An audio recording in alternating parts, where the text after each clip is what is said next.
Moving on now, residents of Sokoto State have joined other Muslims the world over to mark this year's Eid al-Kabir celebration. Yes, but residents say they are worried that the present economic challenges may hinder many of them from performing their religious obligations. And TVC News' Sulaiman Nasser now reports. The major motor parks are busy with passengers leaving the town of Sokoto to their respective places to celebrate the Eid al-Adha, one of the two Muslim holidays celebrated worldwide each year and considered the holier of the two.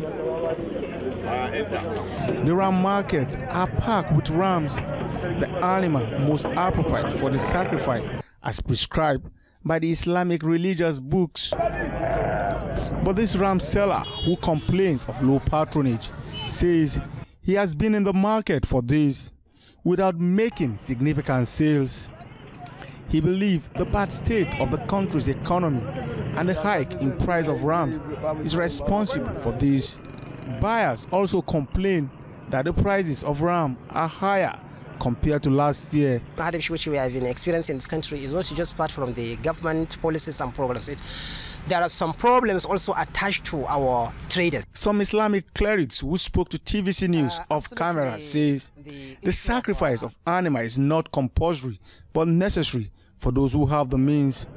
According to them, an animal is sacrificed and divided into three parts. One is retained by the family, another part is given to relatives, friends and neighbors.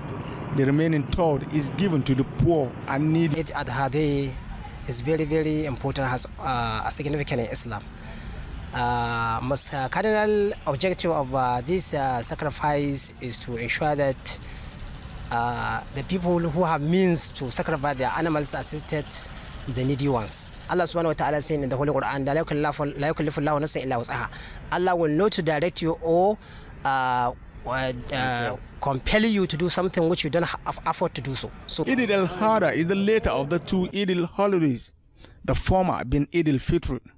The word Eid appears once in Al-Ma'idah, the 5th surah of the Holy Quran, with the meaning solemn festival.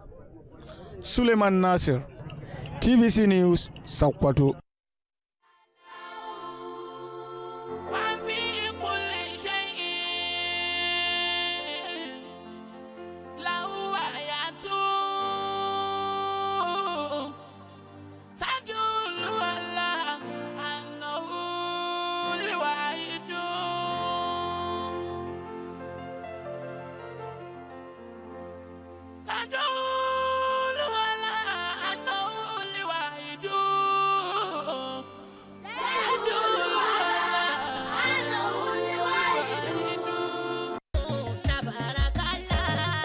Right, that just sets the tone for our discussion this morning. Yes. Happy Eid al-Kabir once more.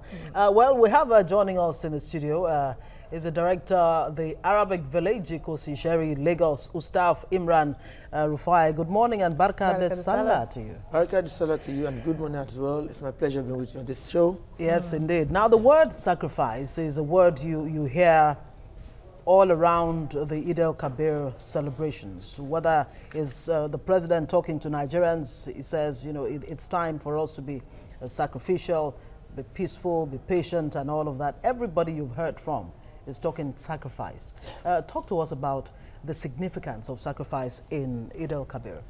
Bismillah ar-Rahman ar-Rahim. Alhamdulillah wa salatu wa salam ala Rasulillah wa ala alihi wa sahbihi ajma'in wa ba'd. Talking about sacrifice and the situation we are right now in Nigeria, it has a symbolic and historic fact behind it. And that is talking about Ibrahim alayhi salatu wasalam, one of the prophets of the past, popularly known as Abraham. When he was in need of a child at the old age, at the end of the day, God gave him one after asking for God for it. And Allah subhanahu wa ta'ala sent a message to him through his dream. In that dream, he saw himself slaughtering the child, the only child. And after that, he knew that the dreams of the prophets are commandment from God, even if God had not sent the angel to come and deliver the message. Dream is one of the way of conveying messages to the prophet. There and then, he understood what it meant. Immediately the following day, he called the son and told him, oh, my boy, God has sent this to me. What's your feeling? What's your observation? What's your perspective to it? And the boy said, if al-ma tu'mar, go ahead and do it. You shall find me amongst the most patient. And there he was true to his words. He submitted himself, the father submitted, the child submitted, and in the process of carrying out the command, God saw his sincerity, and Allah replaced the son with the sacrificial animal. Allah says, وَفَدَيْنَاهُ بِذِبْحٍ عَظِيمٍ. We substituted the son with a very fat slaughtering animal for slaughter. And this is the historic genesis of that issue. And coming to that, the Prophet Muhammad ﷺ, who we follow as our guide to knowing Allah, equally followed the footsteps of his own forefather, Abraham, and to date, the Muslims to emulate what the Prophet had done.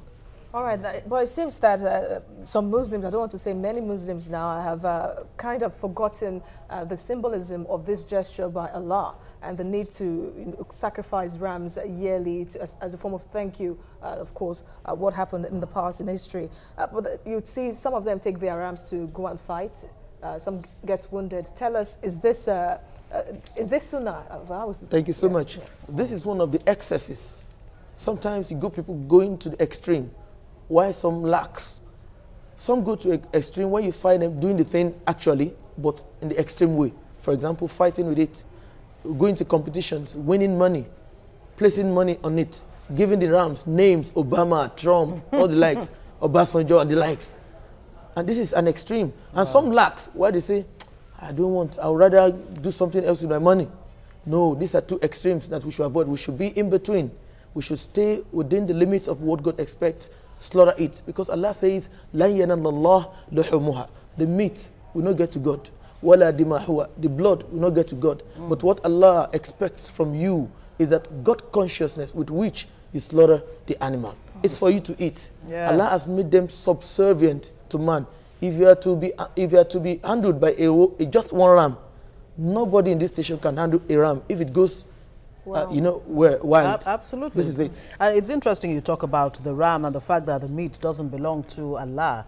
Talk to us about, the significance of dividing the ram into 3 places. Okay. And I do gather that, some of the rams killed during the Hajj itself is actually distributed all over the world. Oh, yes. Some have even gotten to the northeast of Nigeria. Wow, that's good. Sincerely, right now at Hajj, we have about 8 million pilgrims, and each of these 8 million is expected to slaughter the ram if they embark on a particular type of Hajj. There are 3 types of Hajj. Okay. At-Tamattu', where you combine Umrah and real Hajj together with a space in between. And Qiran, where you combine it directly without creating a space. And the third one is Ifrad, where you do only Hajj without the Umrah. Umrah means visiting the Holy House, just visit. But Hajj is the expected one, the mandatory one. Okay. Now, the third one, you don't need to sacrifice animal. If that is what you're embarking on, and you hardly find people doing that, people do the first one more than the others. So for the first 2 I explained, they have to slaughter the sacrificial animal. And talking about 8 million right now, you can imagine the number of Saudi alone cannot consume it. So Saudi has to spread it across the world, because the Muslims have spread across the world. Now, talking about that, for those at Hajj, what about those at home? Yes. They slaughter as well. Their own is called Al-Udhiyya, sacrificial animal. And the one in the Hajj is called Al-Hajj. The names are different, signifying those at home, signifying those at Hajj. Is that where you get the name Al-Hajj from? Wow, Al-Hajj means a stranger. Oh, okay. In another person's land. Okay. So, in essence, it is expected that this animal should be distributed accordingly with respect to what Sharia has told us. Sharia says 3 parts. To majority of scholars, 3 parts. The first part is meant for you, because Allah said in the Quran, "Kulu minha," eat out of it.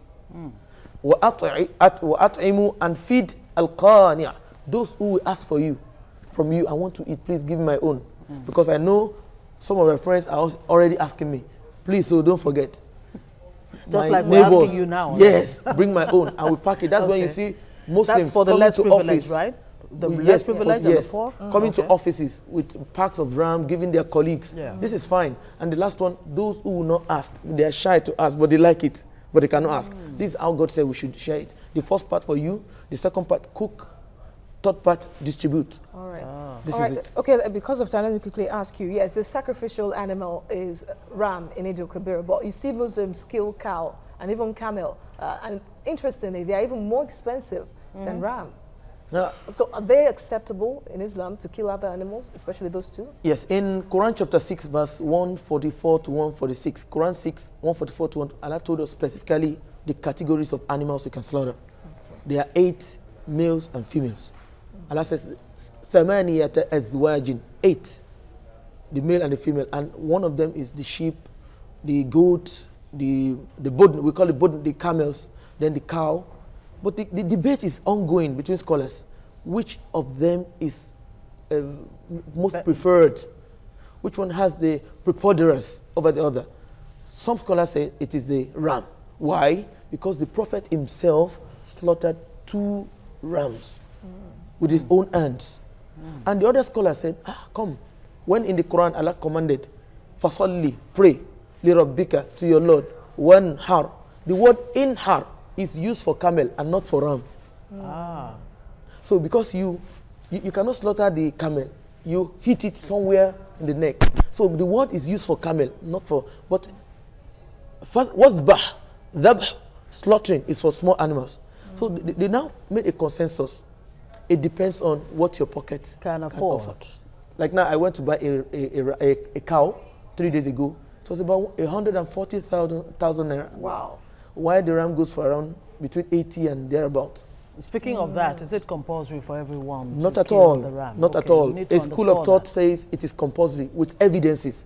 Their evidence is that the Prophet said, whosoever has the money and refuses to buy should not even come to each ground where we are going to pray. The Prophet said we don't want to let you go without talking about this ritual killing that's going on across Nigeria, where people, you know, it looks like human life is become totally meaningless. I wonder what you have to say about that.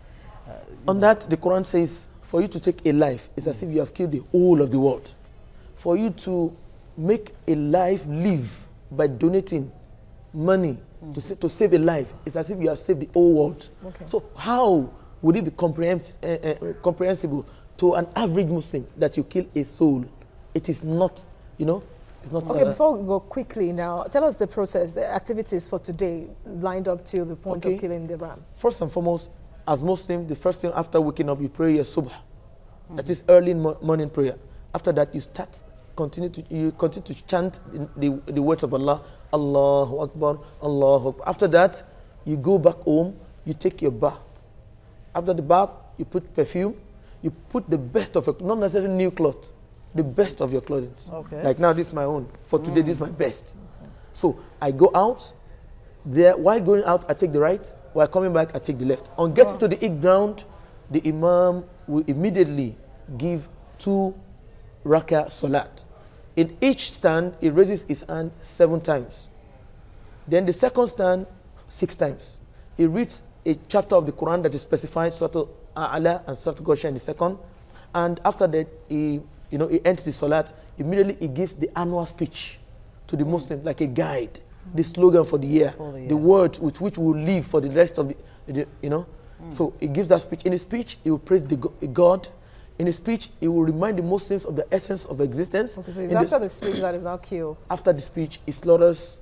If he likes, he can raise the knife to show others that, okay, you can emulate what I've done, go home and do yours. Okay, thank you very much. Ustaz Imran Rufaya, the Director, Arabic Village, Ikosi, Sherry Lagos. Thank you for coming to the studio. My pleasure. And Baraka da Salam. And same to you, sir.